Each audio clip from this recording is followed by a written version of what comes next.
This is Charlie Spencer for RatrodTV. Here we go. We came to SEMA, the largest automotive trade show on the planet, in search of rat rods, new rat shit, and to find out what the experts think of this new hot rodding phenomenon.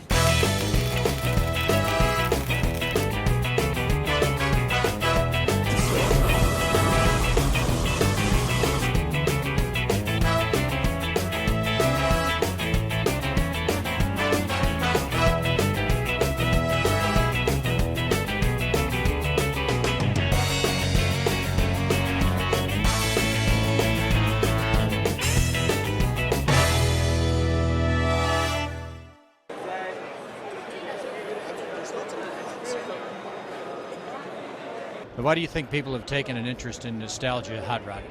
I think it really takes them back to their roots of where the whole phenomenon started, with actually modifying cars and having a hobby that where you got to make something personal for yourself and kind of make that vehicle unique to you.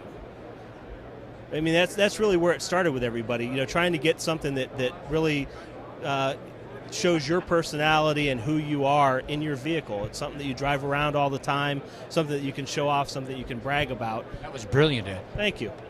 Are you familiar with the rat rod phenomenon? Yes, I've been seeing a lot of them out there. Going out to some of the good guys shows, you're seeing more and more of the cars show up. Really interesting look, and people really can do something neat with them as far as customizing them. You know, I've seen pickups out there done up as rat rods with, you know, shotguns on the back of them and military-looking vehicles. It's been really neat to see the creativity that people are putting into their cars that they're building. We understand there are about 250,000 rat rods being built in the United States today in garages and backyards. The more the merrier. We make a lot of parts that'll go on those cars. We love those customers. We know they like something that's quality, but something that they can, you know, I mean, we've been around for years, so the parts look like they fit in like from the first time that rat rod would have been built, you know, back in the 60s. So we're great with that. All right, Ed, what is the difference between a hot rod and a rat rod? Rat rod really has that nostalgia, weathered look. It looks like it's being driven every day and being put through its paces. You know, it's the guy that actually built the car, maybe to go out and, nobody likes to say it anymore, street race and really show off for his friends. You know, whether you're going out to the burger joint or going out for a weekend cruise, it has that look like it's really being used. A lot of the street rods out there are beautiful cars, but, you know, they look like they're more at home in a showroom than they are out on the road itself. So, you know, it looks like something that you can actually get out there and drive, and you're not worried about that occasional paint chip from a rock flying up because, hey, the car looks like it's being used. It's been said that flat paint is the mark of a rat rod. I don't know. I'm seeing a Ferrari here in this show that's got, you know, flat paint on it. Where? It's right down in one of the other booths down. And that would be a rat rod to some people. Yeah, I guess it would be if their definition is flat paint. You know, I really think it's the whole nostalgia look. I mean, you know, go back to the whole, you know, rat fink craze and the kind of looks of the cars that portrayed in that kind of artwork. It has that look like it, you know, it's really, you know, built kind of maybe to the extreme end, and like I said, it's weathered, it's used, it's being enjoyed. Like my ex-wife. Maybe so. I don't know your ex-wife, but I'll take your word.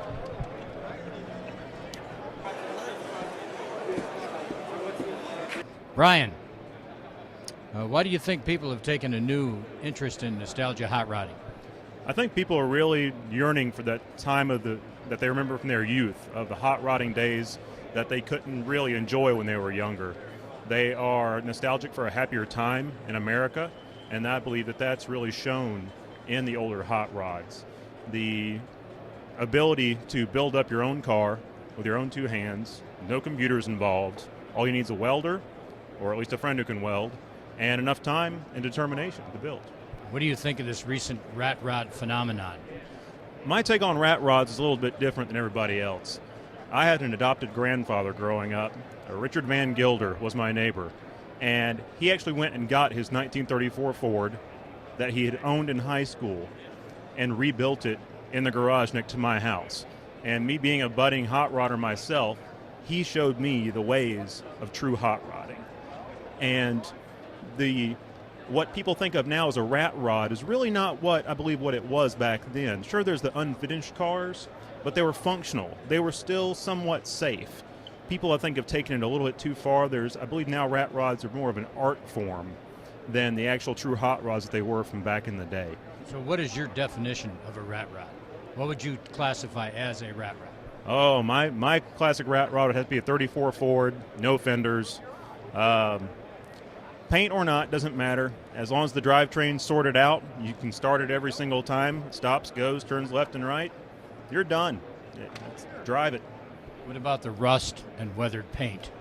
Rust and weathered paint is all right if it's authentic. I don't like the faux finishes that people are doing now. I think it's trying a little bit too hard. It's easy to spot pretty much. And preserve it. A car is only original once. I believe that. It's not real hair on the dog? Definitely. It is definitely not real hair on the dog. I have seen people try to faux new panels, but you just can't get that 50 years in a field look without it being the actual car. Are you familiar with the rat rod phenomenon? I am a little familiar with the rat rod phenomenon. I know bits and pieces about it. What is your definition of a rat rod? Do you know what a rat rod is? Rat rod is something that can be defined differently by very many people. To me, a rat rod is a car that can be built from the ground up. It is typically rusty, bullet holes, original condition, so not too much put into it. Not the newer faux rat rods that people just spray with the matte black or matte paint. Those are not true rat rods. No, Those are fake rat rods. fake rat rods. Some people think a true rat rod is just a piece of crap. Subject to interpretation.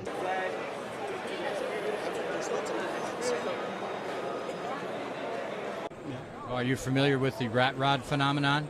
Why wouldn't I? Yeah, it's very interesting, and I think it's really good for automotive industry as well. You ever think rust and weathered paint would be cool? Yeah, is there anything such? An estimated 250,000 rat rods being built in backyards and garages around the country. Yeah. At least 250,000, that's the estimate. Yeah, that's there might be a pretty good estimate. I do like the fact that the people are getting more serious about it, a lot safer. I mean, those cars, when I first seen them, no floorboards or anything, you know. I mean, it was scary to see them. I think the whole thing is getting the cars built the way they should be. So what is the difference between a hot rod and a rat rod? Well, the hot rod and rat rod difference, the money. Money? Yeah. Money. Well, I believe that you can build a car without spending too much money. The rat rod, I think that's the result from it. Not necessarily the paint job or the parts that you use. I mean, you can build a real nice car safe without spending too much money. And I think that's the result of this rat rod series. What is your definition of a rat rod? It's a good question. Yeah, that's pretty tough. I mean, you don't want to call the rat rod just because it doesn't have a paint on it. Like I said, the rat rod at the beginning, I thought it was just a few pieces put together in a garage, really unsafe. But that, you know, evolved and it changed so much that the rat rod has become one of the things that the professionals even build nowadays.